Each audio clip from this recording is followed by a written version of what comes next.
কত বছর সংসার টিকলো এটা? এটা তখন এই 10 বছরের সংসার। কয়টা বেবি আছে ওই ঘরে? এই ঘরে আমার 2টা বেবি, এখন পর্যন্ত বেকার। এখন পর্যন্ত সে যে আরেকটা ইভেন্ট বিয়ে করছে, ওই ঘরে যে আরো 2টা ছেলে আছে, ওই মহিলা ওর সংসার চালায়। আমি 10 বছর ওর সাথে সংসার করছি, 10 বছরে 10টা ঈদ আমি ওর সাথে কাটাইছি কিনা আমি নিজেও জানি না।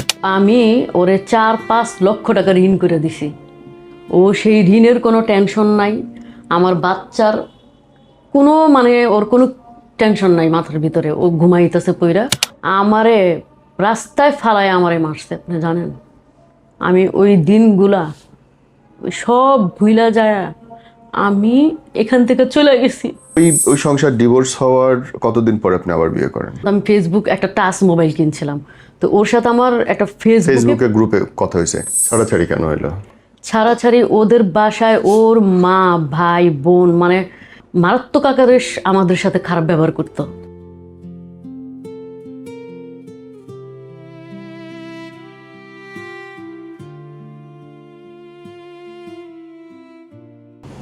ডাক নাম কি বোন আপনার? আমার মনি নাম। মনি? জি। কি হয়েছে মানে? আমার হয়েছে যে মানে আমার যে ছোটবেলাটা বিয়েটা হয়েছে। কত বছর বয়সে? এটা তখন আমার 14 কি 15 বয়স। আচ্ছা। এটা হচ্ছে আপনার আমার বাবা তখন ছিল, হ্যাঁ, আমার ভাইয়ের ফ্রেন্ড ওরা। আমার 4টা ভাই, 4টা ভাইয়ের ভিতরে 2টা ভাই মানে এত বন্ধু বান্ধব নিয়ে বাসায় আসতো। তো আমার মা তো একটু বোকা টাইপের, ওগুলো বুঝতো না, কিন্তু আমার বাবা খুব চালাক ছিল। আমার বাবা আবার বলতো যে তোরা বন্ধু বান্ধব নিয়ে বাসায় আসস কেন? তো ভাই আমরা হচ্ছে সেই যুদ্ধের আগের থেকেই, যুদ্ধের পরের থেকে এখানে, আমার বাপ চাচাদের বাড়ি এখানে। তো যাই হোক আমরা হচ্ছে 4 ভাই 4 বোন। আমার 2 বড় বোন রে আর একটা বড় ভাইরে নিয়ে আমার আম্মু ঢাকায় আসছে, আমার আব্বা ঢাকায় আসছে। আমার বাপ চাচারা এইখানেই আর কি বাড়ি। ওই যে আমার বড় ভাইরে একটা পর্যায়ে যে আমরা বিদেশে পাঠাই, অনেক কষ্ট করে বিদেশে পাঠাই। তো ওই সময় আমাদের পাশে মানে শিক্ষিত বলতে তেমন কোনো মানুষ ছিল না। তো ও হচ্ছে আমারে পড়াইতো, পড়ানোর পরে মানে একটা সময় ও আমার সাথে মানে খারাপ একটা কিছু করে। তা আমি বলতেছি যে আপনি যে আমার সাথে এই ধরনের আচরণ করেন, আমি কিন্তু মারে বইলা দিব, আমার আম্মুরে আমি বইলা দিব। পরে বলতেছে মারে বলবি কেন, মারে বলবি কেন, তুই আমার বউ লাগস, তুই আমার বউ লাগস। আর লিখা জানাইতেছে আমার এরকম করে। পরে আমি কি আমি তখন মনে হয় 6 মানে প্রাইমারি থেকে আমি 6-এ মাত্র উঠছি। তাই আমার বলতেছে তুই আমার বউ লাগস, তুই বলবি কেন, তুই বলবি কেন। তো যাই হোক আমি কই কি বউ, আমি তো তোর সাথে প্রেম করি। তখন না ভাইয়া আমি তেমন কিছু বুঝি না, একদম একটা ছোট মানুষ। তো বলতেছে বলবি না কিন্তু, আমি তোর সাথে তো প্রেম করি। তারপরে ও রোজ আমাদের বাসায় আসতো, রোজ আমারে পড়াইতে আসতো। আমার আরও 2টা ভাই বোনরে পড়াইতো, আমার পিঠাপিঠি ভাই বোন ওরা, ওদের পড়াইতো।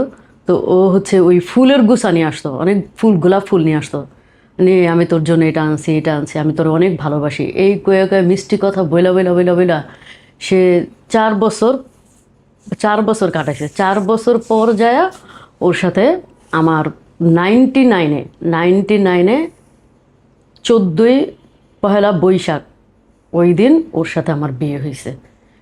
সেইটা হচ্ছে কুমিল্লাতে বিয়ে হয়েছে। আমার বোনের, আমার একটা বোনের শ্বশুর বাড়িতে বিয়ে হয়েছে। আমাদের তো আর মেনে নিবে না, তা আমরা ওইখানে। আর আমাদের এলাকার মধ্যে ওরাই অনেক শিক্ষিত ছিল, ওরাও 8 ভাই 4 ভাই 4 বোন, অনেক শিক্ষিত ছিল। অনেক শিক্ষিতের মধ্যে আমি ভাবছিলাম যে সবাই যখন ওদের তাহলে অসুবিধাটা কই হলো গিয়ে? ওদের যখন ভাবছিলাম যে এত শিক্ষিত ওরা, তাহলে মনে হয় এলাকার সবাই ওদের ভালো জানে। তা আমি ভাবছিলাম যাজ্ঞা ও মনে হয় একটু ভালো একটা ছেলে। আর ভাইয়া তখন তো চিঠির যুগ ছিল, ও আমাকে চিঠিতে, প্রত্যেকটা চিঠিতে লিখতো যে আমি তোমারে পড়ামো, উচ্চ ডিগ্রি দেওয়ামো, তোমার আমি উচ্চ ডিগ্রি দেওয়ামো, মনে তুমি টেনশন করো না, আমি তোমাকে পড়ামো। তারপর যাই হোক ভাইয়া, আমি তো বিয়ের পরে ওই বাসায় নিয়ে গেল না, অনেক আবেগ, ওই বাসায় নেয় নাই। আমি তো ওর প্রতি অনেক আবেগ প্রবণ হয়ে গেছি গা। পরে ওর সাথে আমার কুমিল্লাতে যায় বিয়ে হয়েছে। ও আবার কুমিল্লাতে পালায় গেছে, মানে ওই আমাদের এলাকায় একটু গুন্ডার মাস্টার টাইপের লোক ছিল, ওরা হচ্ছে ওদের বন্ধু হিসাবে ওরও নাম পড়ছে, ওর শুধু নাম পড়ছে। পরে ও পালায় গেছে কুমিল্লাতে। পরে আমার ফোনে বলতেছে, ওর এক বন্ধুর মাধ্যমে ফোনে বলতেছে, মনি তুমি পালায়া কুমিল্লাতে এসে পারো, তারপর আমরা এইখানে বিয়ে করব। তারপর আমাদের ওইখানেই বিয়ে হয়। ওইখানে বিয়ে হয় পরে পরে একটা পর্যায়ে তো মানে কোনো কাজ করে না, পরে আমি বলতেছে যে চলো আমরা ঢাকায় চলে যাই। পরে ঢাকায় আবার আমাদেরই এক রিলেটিভ দূর সম্পর্কে, ওনার বাসায়, এটা কোথায় জানি, বাড্ডা, উত্তর বাড্ডা মনে হয়। হ্যাঁ, ওইখানে আসছি। ওইখানে আসার পরে আমার বড় ভাই বিদেশ থেকে চলে আসছে, সিঙ্গাপুর থেকে চলে আসছে। তা আমি তো আমার বড় ভাইরা অনেক ডরাইতেছি। তা আমার বড় ভাই আবার ওই জায়গায় দেখতে গেছে। দেখতে যাওয়ার পরে আমি বলতেছি, ভাই আমি তো এত বড় একটা অপরাধ করে ফেলছি, এখন কি করব বলেন। তো যাই হোক, যা হয়েছে হয়েছে, এটাতেই শেষ থাক। ও আবার আমার কি করছে, একটা স্বর্ণের আংটি হাতের মধ্যে দিচ্ছে। হাতের মধ্যে দেওয়ার পরে তো বলতেছে তোরা এখন এই জায়গায় চুপচাপ থাক। পরে আমরা ওই জায়গায় ওই বাসায় কতদিন চুপচাপ ছিলাম। পরে ওরা আর আমাদের রাখে না। আমি ওরা বলতেছি কি যে কোনো একটা কাজ করো, তাহলে আমরা একটা জায়গায় বাসা নিতে পারবো। পরে কই কি না, এখন তো বাসা নেওয়া সম্ভব না, চলো তোমাদের দেশের বাড়ি যাই। আমাদের দেশের বাড়ি হচ্ছে মুন্সিগঞ্জ, আমার বড় খালার বাড়িতে। তা আমার বড় খালাতের বাসায় আমি না, আমার ছোট খালার মেয়ের বাসায় গেছিলাম। এরকম করতে করতে সেট হলো কবে সংসার? এরকম করতে করতে করতে সংসার আমরা লাস্ট তেজগাঁ কুনিপাড়া ভাড়ায় ছিলাম। কত বছর সংসার টিকলো এটা? এটা তখন এই 10 বছরের সংসার। কয়টা বেবি আছে ওই ঘরে? এই ঘরে আমার 2টা বেবি। ছাড়াছাড়ি কেন হইলো? ছাড়াছাড়ি হয়েছে ওদের বাসায়। আমারে কত বছর পর আমার বড় মেয়েটা, ওর বিয়ের পরে 1 বছর পরে আমার বড় মেয়েটা হয়েছে। ওদের 4 বছর পর আমার মেয়েটা হওয়ার 4 বছর পর মেনে নিচ্ছে ওদের বাড়ি আর আমাদের বাড়ি। ছাড়াছাড়ি কেন হইলো? ছাড়াছাড়ি ওদের বাসায় ওর মা, ভাই, বোন মানে মারাত্মক আকারে আমাদের সাথে খারাপ। আরেকটা ভাবি ছিল, ওর বড় ভাইয়ের বউ ছিল, মারাত্মক আকারে আমাদের সাথে খারাপ ব্যবহার করতো। কেন? শুধু শুধু অনর্থক। মানে আমি এত কাজ করতাম, মানে আমি তো ওই বাসা পুরা, আমি কি মানে আমি খুশিতে যখন শ্বশুর বাড়িতে উঠছি, ওর এক বোনের বিয়েতে আমার নিছে, ওর একটা উকিল বোন আছে, ওই বোনের বিয়েতে আমার নিছে। আমি ভাবছিলাম কি যে এতদিন পর একটা শ্বশুর বাড়িতে উঠছি, যাকে আমার জান পরাণ দিয়া হইলো, ওদের বাসা বান্দিদা শিখাইটা হইলো, মানে আমি ওদের খুশি করবো সব। তখন কি আপনার জামাই কি কাজ করতো? তখন ও কিচ্ছু করে না। তাহলে তো ঠিক আছে, আপনার সাথে ভালো ব্যবহার করার কারণও নেই।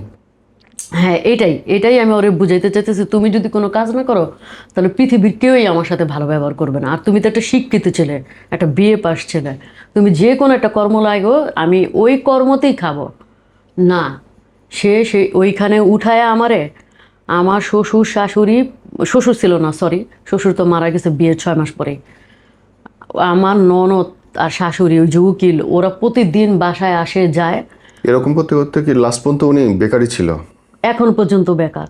এখন পর্যন্ত সে যে আরেকটা ইভেন্ট বিয়ে করছে, ওই ঘরে যে আরো 2টা ছেলে আছে, ওই মহিলা ওর সংসার চালায়।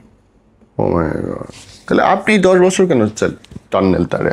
আমি তো ভাইয়া তখন এত বুঝ জ্ঞান ছিল না আমার মাথার ভিতরে। এর মধ্যে টাকা আনতো কোত্থেকে? এইটা ওইটা খাই এই যে ওর মা বোন ওর টাকা দিত, মানে হাত পাইতে পাইতে 5,000 টাকা দিত, ওরে 5,000 দেয়, ওরে 10,000 দেয়। ছাড়লেন তো তাহলে আপনি কোন ডিসিশনে যে সে বেকারের জন্য? না, তারপর না ভাইয়া, আমাদের বাড়ি আর ওদের বাড়ি পাশাপাশি, মানে ওই রোড আর এই রোড। তুমি আর যাই করো, শুধু 5,000 টাকা মাসে আমার আইনা দাও। তখন ওই 5,000 টাকা দাও, চলা যেত কোনো রকম। আর যদি কোনো কিছু লাগে আদার্স, আমি আমার ফ্যামিলি থেকে নিব। ও না চাকরি করে না, ও সারা দিন খেলে। মানে ও চলে যায়, ওর ভাই বোনের থেকে ওর বোন, ওদের অ্যাবিলিটি ভালো, ওর বোনদের অ্যাবিলিটি অনেক ভালো। ও সারা দিন টাকা পয়সা নিয়ে সারা দিন উধাও। আমি 10 বছর ওর সাথে সংসার করছি, 10 বছরে 10টা ঈদ আমি ওর সাথে কাটাইছি কিনা আমি নিজেও জানি না। আমার 10 বছরের সংসারে ও আমার একটা 1400 টাকা দামের একটা শাড়ি দিচ্ছে। আর এই যে খাবার দাবার হয় আমার ফ্যামিলি থেকে কখনো আনছি, আর ওদের বাড়ির থেকে মনে করেন ওরা কিন্তু অনেক টাকার মালিক। লাথিউসটা, আমার শ্বশুরটা খুব ভালো ছিল। আমার শ্বশুর মারা যাওয়ার পরে আমার সাথে এইগুলা ঘটে। কিন্তু যার জামাই কাজ করে না, যে নিজে ইনকাম করে না, তারে কে দেখবে ভাই? এক বেলা খাবার দিবে মানুষ। হ্যাঁ, 10 বছর থেকেও খাবার দিবে কিন্তু না। ওর মা, মানে আমার বড় শ্বশুর, আমার শাশুড়ি, বড় ননাস, ওরা কিন্তু একটু ধমক দিতে পারতো, এই তোর তো 2টা বাচ্চা হয়েছে, তোর 2টা বাচ্চার মুখের দিকে তাকায়, তোর কাজ করা উচিত। ওরা তা করে না। ওরা কি করে? ওরা আরো শেল্টার দেয়। বুঝছি, এটা ডিভোর্স হলো, তারপরে আরেকটা বিয়ের কাহিনীতে যান। আমি আপনার ওই ওই ওই সংসার ডিভোর্স হওয়ার কতদিন পরে আপনি আবার বিয়ে করেন? তারপর ভাইয়া আমি মানে ওই বাচ্চা দুইটারে নিয়ে আমি আমার বাবার বাড়িতে উঠি। আমার বাবার বাড়িতে উঠি, পরে আমি আমার বড় ভাই আমার বলতেছে কি যে মনি যাই হোক টেনশন করিস না, আমার বড় ভাইটা, আমার বড় দুই বোন, দুই বোনের পর আমার 4 ভাই।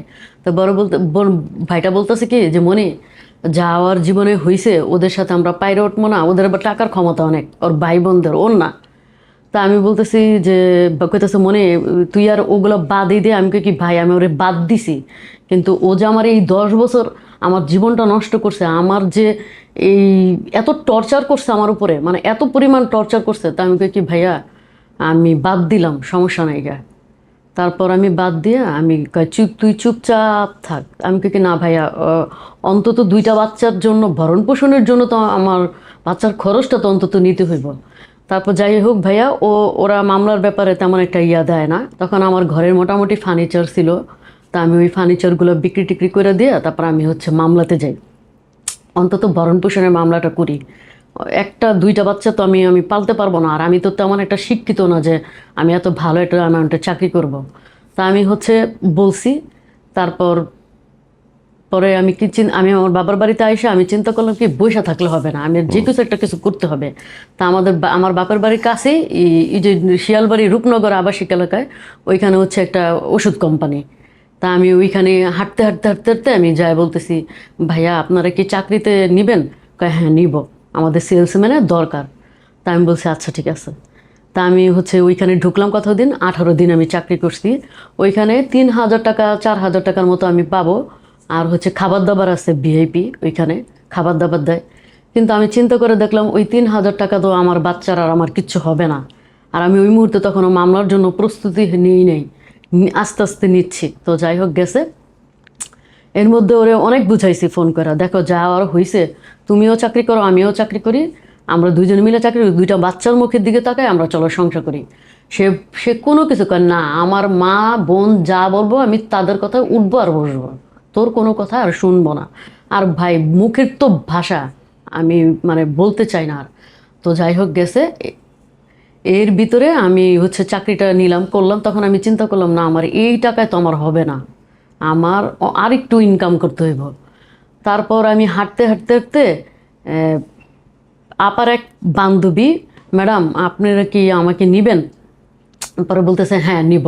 তা আমি কি আমি কোয়ালিটি সেকশনে কাজ করতে চাই, আমি একটু মোটামুটি পড়ালেখা জানি, আমি কোয়ালিটি আচ্ছা ঠিক আছে আমি নিব, তুমি এখন আপাতত তো কিছু জানো না, ঘুরা ঘুরা দেখো 2-3 মাস, তারপর তোমার আমি কোয়ালিটি সেকশনে দাঁড় করাবো। তো উনি বলছে, তারপর ঠিক উনি ওনার কথা রাখছে, আমার কোয়ালিটি সেকশনে দিছে। তো যাই হোক আমি 60টা বছর ওইখানে চাকরি করছি। এরপরে ভাইয়া আমি যখন ওইখানে চাকরিতে ঢুকছি না, আমার পায়ে আছে না ইনফেকশন দেখা দিচ্ছে, আমার পা 2টা পাই। আমি ঢুকার কয়েকদিন পরেই আমার পায়ে হঠাৎ করে চুলকাইতেছে, চুলকাইতে চুলকাইতে চুলকাইতে সারা পা অ্যালার্জিতে পুরো ভইরা গেছে গা। তা আমি এই পর্যন্ত ওই যেই টাকা বেতন পাই ওই টাকার ভিতরেই 10-8-10-10-এর মতো বেতন পাই। তো ওই টাকার মধ্যে আমার আম্মারে আমি ফার্স্ট স্যালারি পাইছি 3000-3500 টাকার মতো। তা আমি আমার আম্মারে 2500 টাকা, আমার মারে 2500 টাকা দিছি। আর কিছু টাকা দিয়ে আমি আমার বাচ্চাদের জন্য খাবার টাবার কিনছি। প্রথম মাসের স্যালারি আমি পায়ে এটা করছি। তখন দেখতেছি আমার পায়ের রোগটা দিন দিন বাড়তেই আছে বাড়তেই আছে বাড়তেই আছে, কোনো রকমে পাটা আমার ভালো হচ্ছে না। তারপর আমি কি করছি, ভালো হইতেছে না আমার, মানে মাথায় কোনো কিছু কাজ করতেছে না। তা আমি কি এখানে সবাই বলতেছে তোমার এই ডাস্ট লাগে না, এবার আমি তো দাঁড়ায় দাঁড়ায় কাজ করি টেবিলে, তো ডাস্ট লাগে না, তো ওই ডাস্টের জন্য তোমার হয়তো পায়ে ইনফেকশন হচ্ছে। ইনফেকশন হইতে হইতে হইতে বাড়তেই আছে, দিন দিন বাড়তেই আছে, এটা আর কমে না। আমি এইটা নিয়েই কাজ করি, আমি পা এইভাবে উঠায় কাজ করি, এইভাবে উঠায় কাজ করি।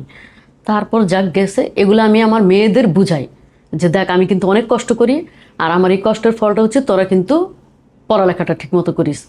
তো ভাই আমি তো আমাদের ফ্যামিলিতে উঠছি, ওইখানে 4 ভাই বোনের ওদেরও সন্তান আছে, আর আমার 3 বোনের বিয়ে হয়েছে, ওরা আলাদা আলাদা থাকে। প্রতিদিন আমি অফিস থেকে আইসা দেখি কি জানেন, ওরা আড্ডা মারে, ওরা ওই রুমে যায় ওই রুমে যায় ওই রুমে যায়। আমি কই কি আমার মা আবার বৈশা বৈশা টিভি দেখে, আমি আমার মারে বুঝাইতে পারি না, আমি কি মা আমার বাচ্চাদের তো পড়ালেখাটা নষ্ট হইতেছে, তাহলে আমার কষ্ট করার মানে কি, আমি এখানে আসার মানে কি? তারপর আমার মা বলতেছে এইভাবেই জীবন চলবো। তা আমি চিন্তা করলাম আচ্ছা ঠিক আছে, তো এর সাথে তো আর তর্ক করলে তো আমি পারবো না। তো যাই হোক, আমি আমার বাচ্চাদের বকতাম। ছাড়াছাড়ি হওয়ার পরের কাহিনী থেকে আসেন। ওনার ধারায় ছাড়া, আমি তো মামলা করছি, পরে ওনাদের ধারায় আমাদের ছাড়াছাড়িটা হয়ে গেল। উনি বলছে আমার মামলা উঠায় নিব, আর ও যে আমার থেকে 2 লক্ষ টাকা কাবিনের টাকা এটা আমি দিব। তো এই 2 লক্ষ টাকা কাবিনের টাকা আমি করছি কি, আমার বড় বোন নিছে আমার থেকে, আর আমার ছোট বোনটা নিছে। আমার বড় বোন আমার ছোট বোনটা নিছে, আর আমার 2 মেয়ে আমার কাছেই। আমি তখনও ইনস্ট্যান্ট জব ওই চাকরিটা করি। পরে এর কতদিন পরে বিয়ে করলেন? আমি 7 বছর পর, 7 বছর পর। এটা কি প্রেমের বিয়ে না ফ্যামিলি বিয়ে? 4-5 বছর মনে হয় এরকম। এরপর কি ফ্যামিলি বিয়ে ছিল না প্রেমের বিয়ে ছিল? না, এটাও প্রেম। আমি ফেসবুক একটা টাচ মোবাইল কিনছিলাম, তো ওর সাথে আমার একটা ফেসবুকে গ্রুপে কথা হয়েছে। এই ফ্যামিলিতে মানে ইনার সাথে বিয়ে হওয়ার পরে অবস্থাটা কি? আমি মোটেও মানে ভালো নাই। কেন? এই ও ও বিয়ে করে কি করছে জানেন, আমাদের এখানে আইসা পড়ছে, আমার বাপের বাড়ির কাছে। আমি ওরে বলছি কি আমরা চলো একটা বাসা নেই, আমার বাচ্চা 2টারে নিয়ে। প্রথমে আমরা একটা বাসায় ছিলাম আলাদা, পরে ও আর আমি ডিসিশন নিছি যে ওইখানে যখন এরকম করে, আমি যেহেতু বিয়েটা করে ফেলছি, ও আসছিল, ও আমার মেয়ের জন্মদিনে আসছিল। আমি যখন বিয়ে করে ফেলছি, তাহলে আমরা একসাথে থাকি, আমরা একটা ফ্ল্যাট বাসা নিই, তোদের একটু ভালো একটা পরিবেশ দিই। এরপরে এই লোকটার আমি বিয়ে করছি, ওই যেই বাসাটায় একা ছিলাম 4 মাস, ও আর চাকরি করে না। এইটাও আইসা আমার বৈশা বৈশা খাইতেছে। তা আমি বলতেছি তোমার সম্পর্কে সবকিছু বলছো, ওরও আরেকটা বিয়ে হয়েছে, ওই বউটা মারা গেছে, তোমারও বিয়ে হয়েছে, তোমার সবকিছু ডিটেলস তুমি বলছো, আমার সবকিছু তোমার ডিটেলস বলছি। আমি তোমার একটা কথাই বলছি, আমার যা আছে আমি তোমার একটু কি দিতে পারবো, এর ভিতরেই সীমাবদ্ধ, কিন্তু তোমার আমি আর কখনো কোথাও থেকে টাকা এনে দিতে পারবো না। ওরে আমি সব বলছি, বলে মনে তোমার বিয়ে, তোমার কিছু করা লাগবো না, আমি তোমার মেয়ের দায়িত্ব নিবো, হ্যান করবো ত্যান করবো, এইটা সেটা বইলা সে তো আমার 1 লক্ষ টাকা তার জমির বিষয়ে লাগাইছে, আর 1 লক্ষ টাকা আমি, আরও কিছু টাকা ছিল আমার স্বর্ণ, এগুলো হলো আমার টাকার 1 ভরি স্বর্ণ, ওইটাও আমি ওরে দিলাম। তারপর আমি আমার 2টা মেয়ে নিয়ে ওই বাসায় উঠলাম। ওই বাসায় উঠার পরে সে বৈশা খায়। এখন তো ভাইয়া আমি খুব কম টাকার স্যালারি, আমি 2টো জামাই আপনার বেকার হয়ে গেল। হ্যাঁ, ও পরে ও কাজ করে, পরে ও এত ডিপেন্ডেন্ট এখন যে হয়েছে সম্পূর্ণ আমার দ্বারায়। এখন চাকরি বাকরি করে, এখন বিজনেস করে, ব্যবসা করে। বিজনেস। তাহলে অসুবিধাটা কই এখন? আপনি এখন কি বলতে চান? এখন হচ্ছে ভাইয়া ওরে এই মামলা থেকে ওরে বাঁচাইছি, ওই বিজনেসের একটু ঝামেলা, অনেক ঝামেলা ছিল, সেই ঝামেলা থেকে ওরে আমি বাঁচাইছি। এখন ও এই সাবারে নিয়ে ও আমারে মানসিকভাবে টর্চার করতেছে। কিরকম? আমি ভাবছি ঠিক আছে যাক, বাসায় থাকবো, 5 ওয়াক্ত নামাজ কালাম পড়বো, সংসারটা সামলাবো, ওরে পড়াই, ওরে মাদ্রাসায় দিয়ে আসি, ওরে পড়াই আমি 2 বেলা। ও কিচ্ছু করে না, এখন পর্যন্ত সে 1টা বাজে না, এখনো পর্যন্ত সে ঘুমাইতেছে। আমি ওরে 4-5 লক্ষ টাকা ঋণ করে দিছি, ও সেই ঋণের কোনো টেনশন নাই। আমার বাচ্চার কোনো ওর কোনো টেনশন নাই মাথার ভিতরে, ও ঘুমাইতেছে পইরা। মানসিক অত্যাচার করে বললেন, কিভাবে অত্যাচার করে? অহেতুক, তুই মোবাইল চালাতে পারবি না, তুই এইভাবে বসস কে লিগা, তুই এইভাবে যাস কেন, তুই এটা করস কেন। কিন্তু এখন তো আর টাকা পয়সার ঝামেলা নেই আপনার। টাকা পয়সা ঝামেলা নাই মানে এখনো আমি ভাবির থাকা এখনো 2 লাখ টাকার মতো ঋণ ভাবি আমার কাছ থেকে পায়। আমার চাস্তো বোনও কিছু টাকা পায়। আপনি তাহলে বোন, আপনার জীবন থেকে যদি মানুষ শেখে, কি শিখতে পারে বলেন তো? আমার জীবন থেকে যদি শিখে মানুষরে বিশ্বাস করতে নাই, সেটা যদি পেটের সন্তানও হয়। আমার পেটের সন্তানও তো আমার সাথে যে পরিমাণ অপমান অত্যাচার করছে, এরপরে আমার ভাইরাও খেলছে আমার সাথে। আমি তো বুঝতে পারি না, আমি ভাবছিলাম যে আমি বিয়ে করছি। আমি আমার মারে বলছি, মা আমার বাপের বাড়ির